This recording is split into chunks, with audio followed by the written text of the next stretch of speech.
Let's look at the Anaconda choke.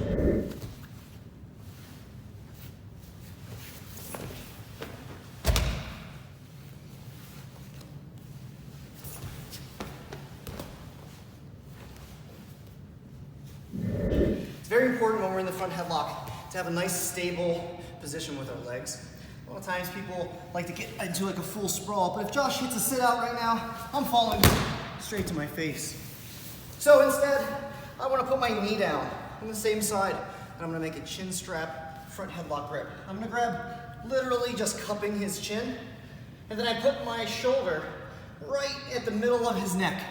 And this makes it so I can put significant pressure down on Josh's head so he can't pop his head up and start wrestling out of this position. Okay, my second hand here is just going to grab the back of the tricep. And now when I feel ready to do this attack, I'm going to punch my hand that's on the chin straight through, nice and deep. And I'm going to make a gable grip with no thumbs. Okay, and this keeps him kind of effectively trapped in the circle of my arms. Now from here, I need to roll him over.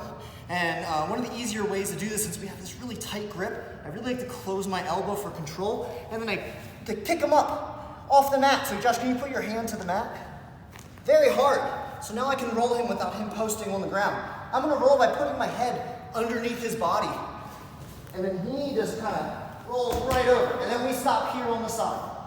Okay? A lot of times, he's aware right now that we're gonna be doing an Anaconda choke.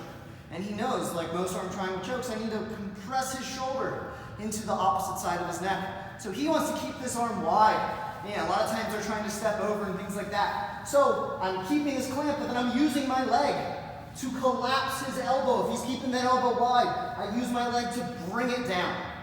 And that's going to kill that very important defensive positioning that Josh will be looking for.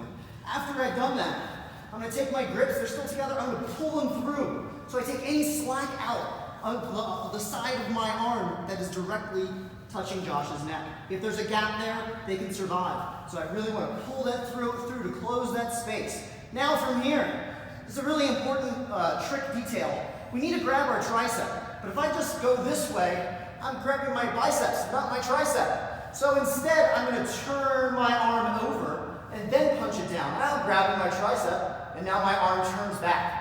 And then to finish, I just clamp with my leg, I squeeze my arms, and I get the tap. Here in the front headlock, I've got my chin strap grip, shoulder on the neck, hand on the arm. I'm ready to do my move. I punch my arm through, I gable grip. Pick him up, roll through to roll him over, collapse his arm, pull the grips through. I'm gonna push my arm down by turning my hand over so I can access my tricep. I turn back, I squeeze for the finish.